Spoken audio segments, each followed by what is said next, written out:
दोस्तों नमस्कार। शुभ आशीष के साथ आपका स्वागत है।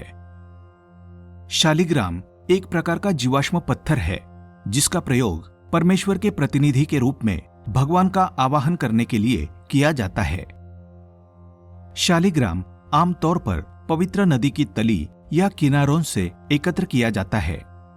वैष्णव पवित्र नदी गंडकी में पाया जाने वाला एक गोलाकार आमतौर पर काले रंग के एमोनॉइड जीवाश्म को विष्णु के प्रतिनिधि के रूप में उपयोग करते हैं और शैव संस्कृति में भी इसका कम महत्व नहीं है। दुर्लभ रूप से कभी कभी पीताभ युक्त शालिग्राम भी मिल जाते हैं। जानकारों ने शालिग्राम के विभिन्न रूपों का अध्ययन कर इनकी संख्या 80 से लेकर 124 बताई है। ये कई रूपों और गुणों के साथ पाए जाते हैं। पद्म पुराण के अनुसार गंडकी अर्थात नारायणी नदी के एक प्रदेश में शालिग्राम स्थल नाम का एक महत्वपूर्ण स्थान है। वहां से निकलने वाले पत्थर को शालिग्राम कहते हैं। शालिग्राम शिला के स्पर्श मात्र से करोड़ों जन्मों के पाप का नाश हो जाता है। फिर यदि उसका पूजन किया जाए तब तो उसके फल के विषय में कहना ही क्या है। वो भगवान के समीप पहुंचाने वाला है। शालिग्राम को घर में रखने के कई चमत्कारिक लाभ है। जिस घर में शालिग्राम का पूजन होता है उस घर में लक्ष्मी का सदैव वास रहता है। शालिग्राम पूजन करने से अगले पिछले सभी जन्मों के पाप नष्ट हो जाते हैं और व्यक्ति हर ओर से सुखी रहता है। लेकिन उसे कुछ नियमों का पालन करना जरूरी है, अन्यथा वो बर्बाद हो सकता है। इन नियमों में अपना आचरण शुद्ध रखना बहुत जरूरी है। शालिग्राम सात्विकता के प्रतीक है। उनके पूजन में आचार विचार की शुद्धता का विशेष ध्यान रखा जाता है। यदि आप मांस या मदिरा का सेवन करते हैं तो ये आपके लिए घातक सिद्ध हो सकता है। कहते हैं बीमारी, यात्रा या रोजोदर्शन ऐसे कुछ समय को छोड़कर शालिग्राम की प्रतिदिन पूजा करना जरूरी है। घर में सिर्फ एक ही शालिग्राम रखना चाहिए। कई घरों में कई शालिग्राम होते हैं जो उचित नहीं है। शालिग्राम को प्रतिदिन पंचामृत से स्नान कराया जाना चाहिए। शालिग्राम पर चंदन लगाकर उसके ऊपर तुलसी का एक पत्ता रखना चाहिए। चंदन भी असली होना चाहिए। जैसे चंदन की एक लकड़ी को लाकर उसे शिला पर घिसें और फिर शालिग्राम जी को चंदन लगाएं। बहुत से विद्वान मानते हैं कि शालिग्राम का पत्थर ब्रह्मांडीय ऊर्जा का एक स्रोत है। मतलब ये कि ये एक छोटी सी गैलेक्सी की तरह है। इसमें अपार एनर्जी होती है। इसका प्रभाव घर के आसपास तक रहता है। एनर्जी के इस स्रोत को पवित्र और सकारात्मक बनाए रखना जरूरी है। लेकिन यदि आप इसे किसी भी प्रकार से दूषित करते हैं तो निश्चित ही आपके घर में गृह कलह और घटना दुर्घटनाएं बढ़ जाएंगी। अच्छी भली जिंदगी बर्बादी के रास्ते पर चली जाएगी।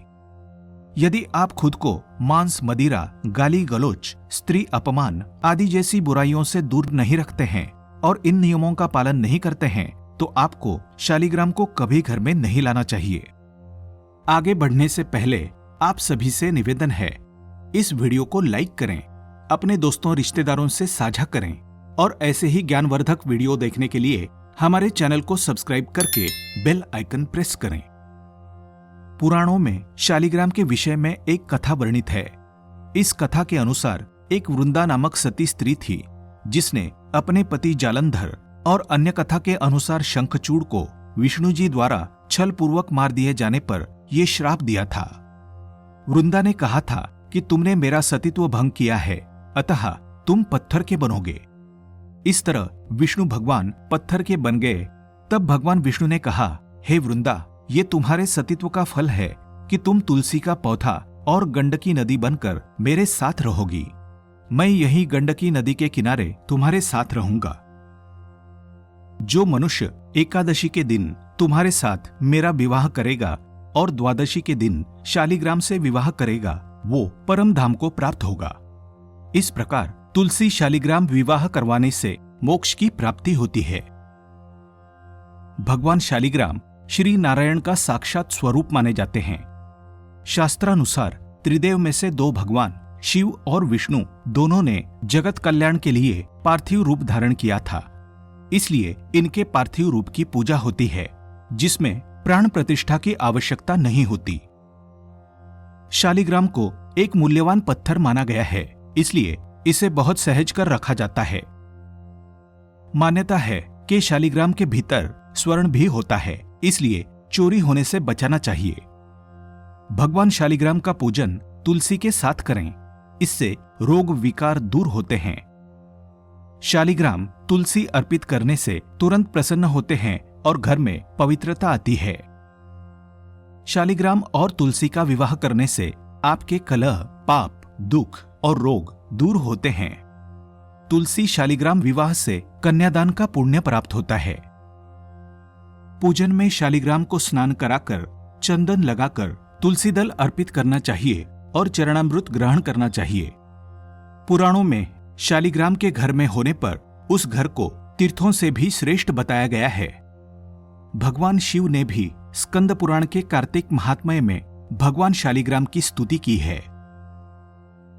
पुराणों के अनुसार शालिग्राम शिला का जल अपने ऊपर छिड़क लेना चाहिए, इससे पापों का नाश हो जाता है। मृत्यु काल में शालिग्राम चरणामृत का जलपान करने वाला विष्णु लोक को प्राप्त होता है। घर में शालिग्राम का पूजन करने से वास्तु दोष दूर हो जाते हैं। पुराणों के अनुसार तुलसी दल युक्त शालिग्राम का चरणामृत पीने से जहर का असर तुरंत समाप्त हो जाता है। आज की वीडियो में बस इतना ही। ऐसे ही और वीडियो देखने के लिए हमारे चैनल को सब्सक्राइब करके बेल आइकन प्रेस करें। धन्यवाद। शुभम भवतु।